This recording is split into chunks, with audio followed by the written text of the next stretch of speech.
I didn't even realize something was wrong at first. That's the part that still gets me. You ever come home from a long trip, brain still halfway somewhere else, just going through the motions, drop your bag, check the mail, look around like nothing could possibly have changed? Yeah, that was me. 31 days in North Carolina visiting my older brother, eating too much barbecue, talking about nothing important, and then I pull into my driveway back in Cedar Hollow, expecting the same quiet little slice of land I'd spent almost 3 decades building. And instead, I see asphalt. Just asphalt.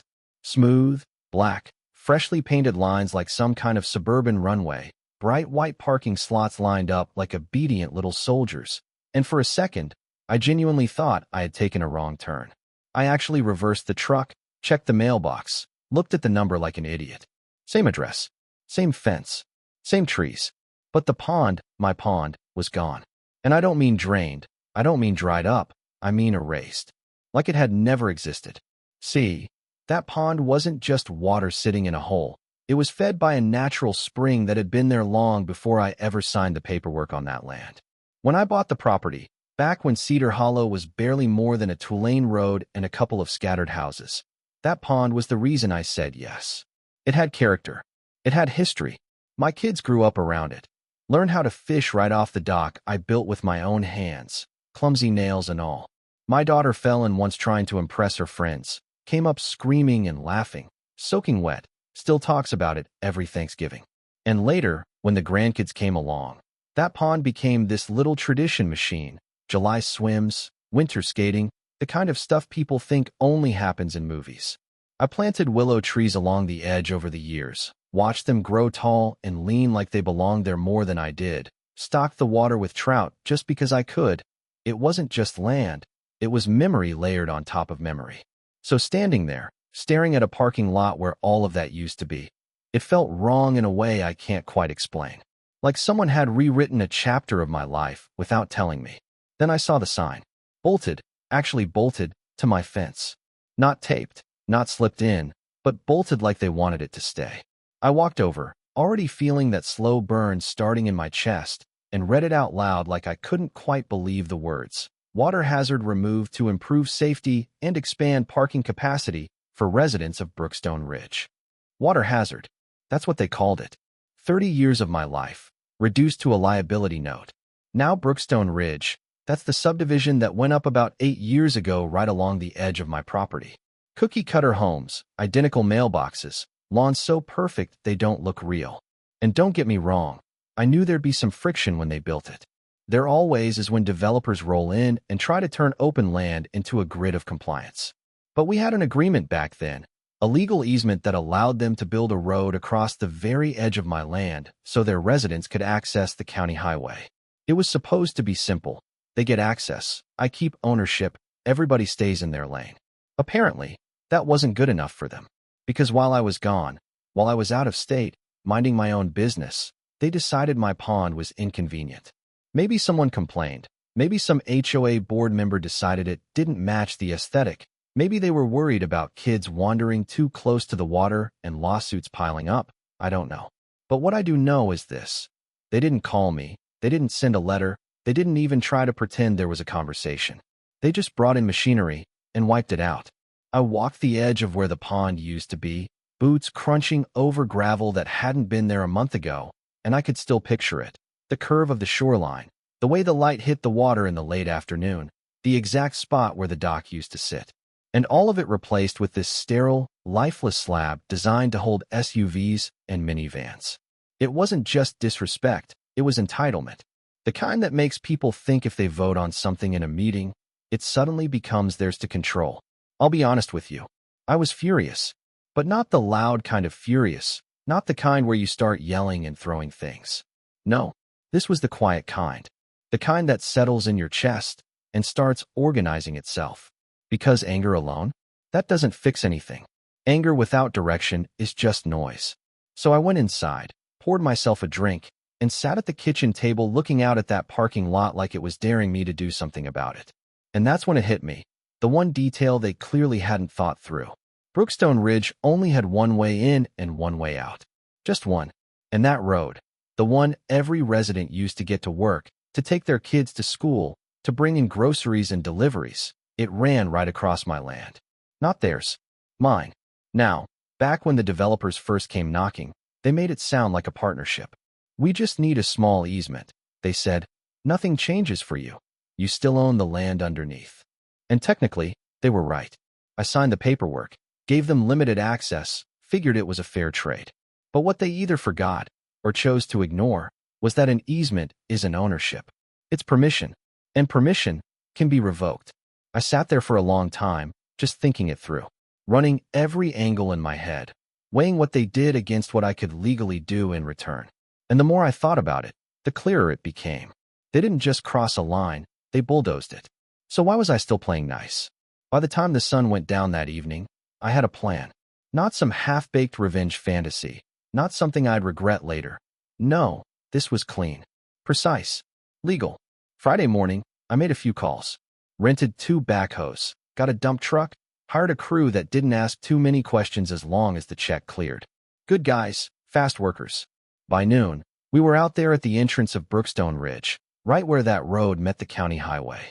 And then, we started digging.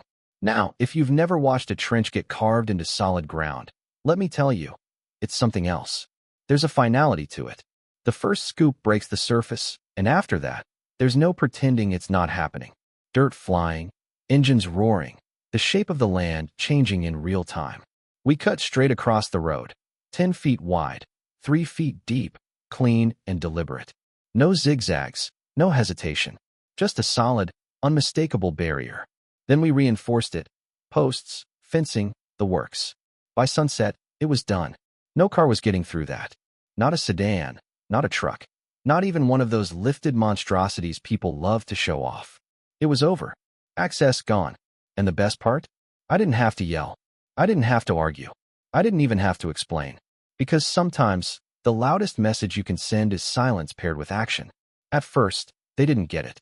You could see it in their faces, residents pulling up, slowing down, confused. A few people got out of their cars, walked up to the trench like maybe it would explain itself. Someone laughed, like it was just a temporary construction issue. But then, reality started to settle in. Because that wasn't construction. That was a statement. And by the end of that first day, Brookstone Ridge realized something they hadn't considered when they decided to erase my pond. They weren't in control anymore. Now let me pause the story for a second, because this is where things get interesting, and honestly, this is the part most people completely misunderstand. From the outside, it might look like I just snapped and decided to block off a road out of spite, but that's not what this was. Not even close. According to standard procedure, an HOA doesn't actually own whatever it votes on. That's the illusion. People hear HOA decision and think it carries legal authority over everything in sight, but it doesn't extend beyond what they legally control. And my land, that was never part of their jurisdiction.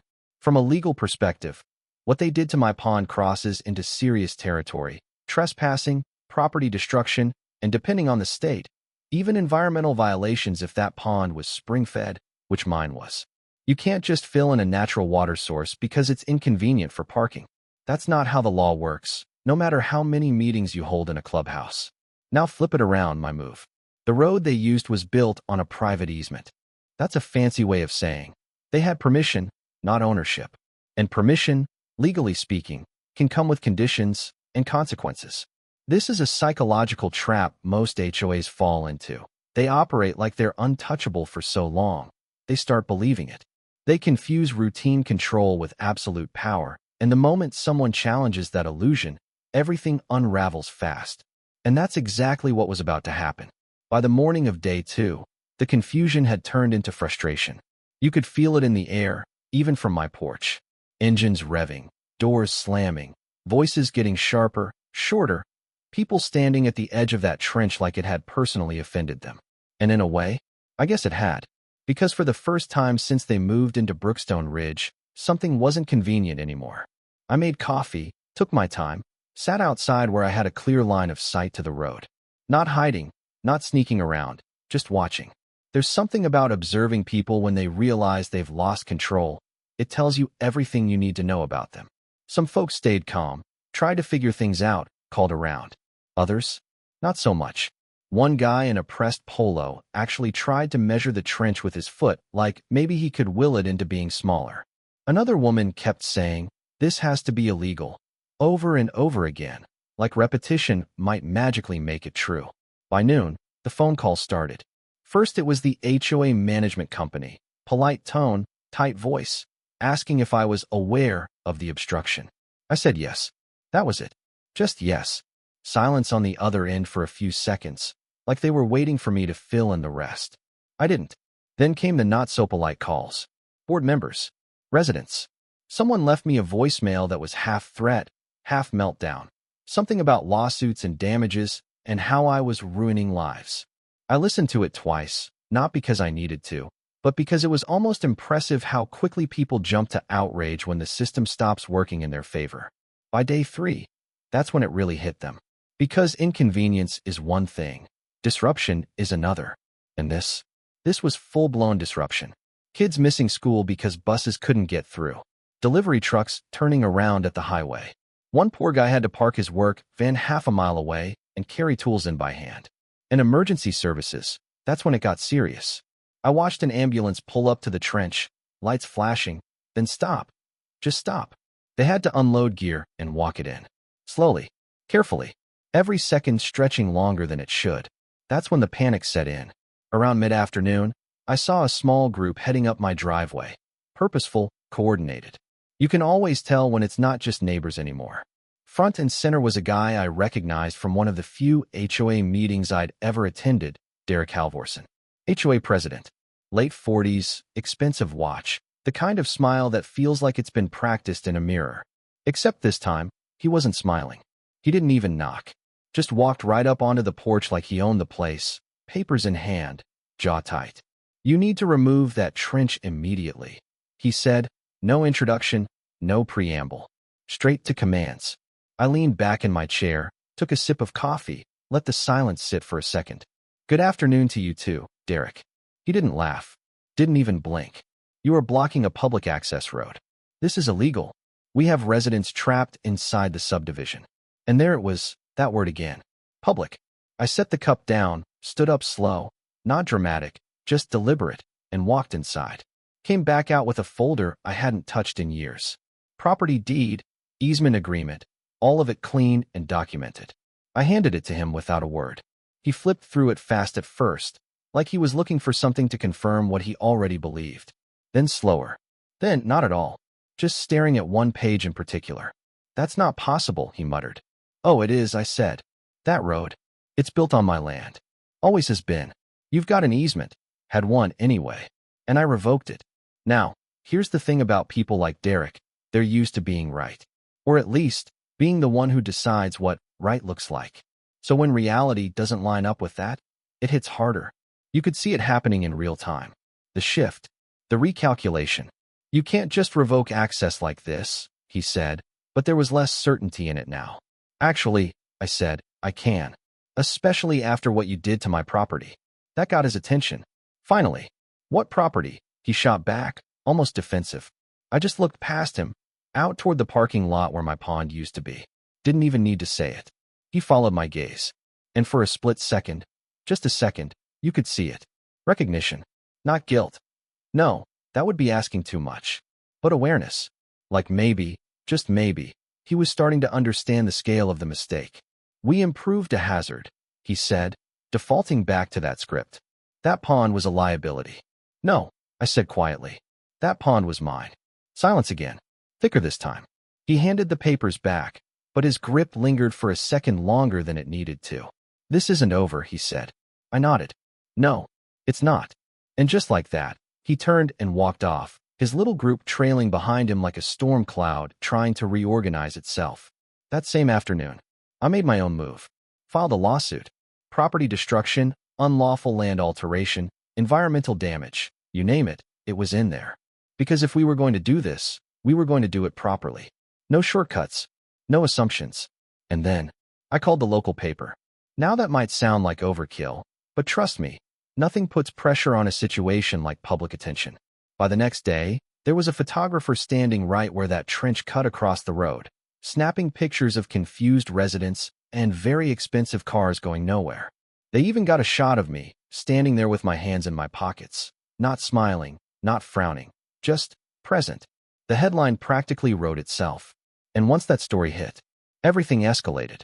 Property values in Brookstone Ridge started taking a hit almost immediately. Open houses canceled. Potential buyers backing out after hearing about access issues. You don't need a full-blown crisis to shake a neighborhood. Just enough uncertainty to make people nervous. And nervous people? They ask questions. Loud ones. The HOA board didn't just have a problem anymore. They had a revolt. Emails, meetings, complaints piling up faster than they could manage. Residents demanding answers, demanding solutions, demanding someone take responsibility. And suddenly, that confident, polished control Derek had, gone. Replaced with urgency.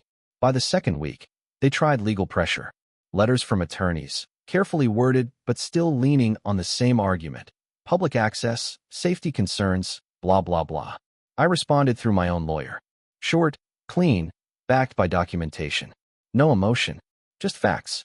And the facts weren't on their side. Because here's the reality, they had overstepped. Not just morally, but legally. And once that line is crossed, you don't get to walk it back with paperwork and hope. By mid-August, the tone changed completely. No more threats. No more demands. Just requests. It was a Tuesday afternoon when Derek came back. Alone this time. No entourage. No papers waving around like a shield.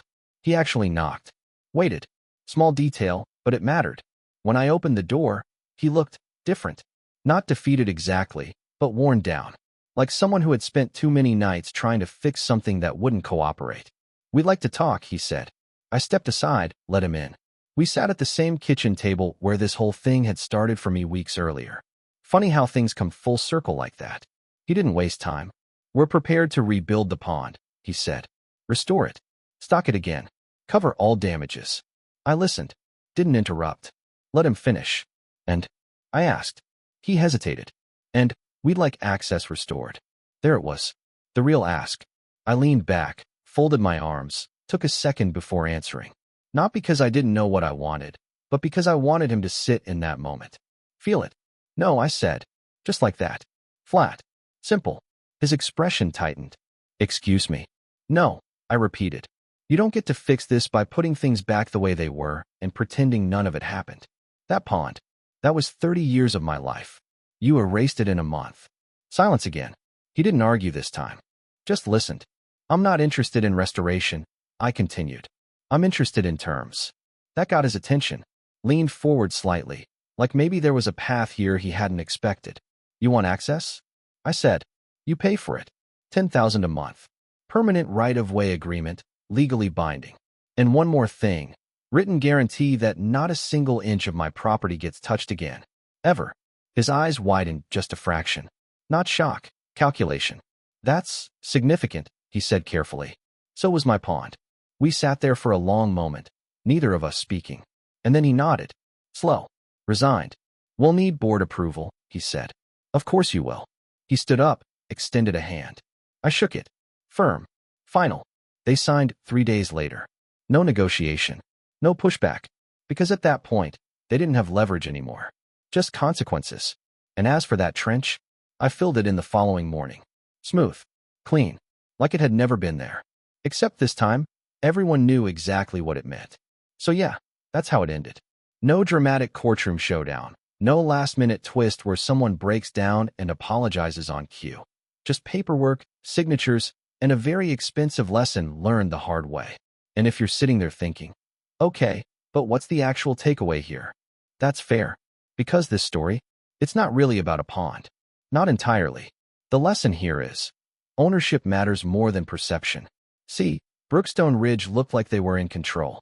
Nice homes, organized HOA, clean streets, rules for everything. You know the type. On the surface, they had structure, authority, order. And people tend to assume that means power. But real power? It doesn't come from appearances. It comes from what's actually written down, what's legally enforceable, what holds up when things get uncomfortable. From a legal perspective, they confused influence with authority. And that's a dangerous mistake. HOAs operate in this weird gray space where they manage communities, enforce rules, collect dues, and over time, They start acting like they own more than they actually do. But they don't. Their power is limited to the boundaries of their agreements, their covenants, their jurisdiction. The moment they step outside of that, they're just another group of people making bad decisions with consequences attached. And here's where it gets more interesting, because this wasn't just about law. This is a psychological trap, one I've seen over and over again, not just with HOAs, but with any group that holds authority for too long without being challenged. When you're used to people complying, you stop questioning your own limits. You start assuming that if something makes sense to you or benefits the majority, you have the right to enforce it. It feels justified, logical, even necessary, until it isn't. Until you run into someone who doesn't accept that assumption. Someone who actually understands where the lines are drawn and isn't afraid to point out that you've crossed them. That's when the whole illusion cracks. Because authority without boundaries? That's not leadership, that's overreach. Now let's talk about the emotional side of it, because that matters too. What they did wasn't just legally wrong, it was dismissive. And that kind of thing sticks with people. When you take something that belongs to someone else, something they've built, cared for, attached memories to, and you reduce it to a hazard or an inconvenience, you're not just making a decision. You're sending a message. You're saying, this doesn't matter as much as what we want.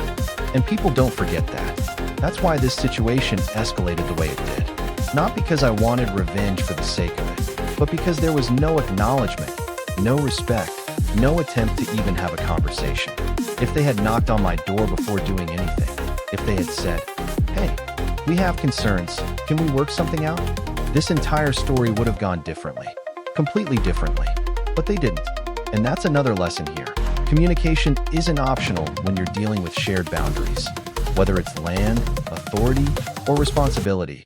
You don't get to skip the conversation and expect things to go smoothly. Now, some people might say what I did was extreme. And sure, digging a trench across the only road into a neighborhood? That's not exactly subtle. But here's the thing, it worked. Not because it was aggressive, but because it was clear.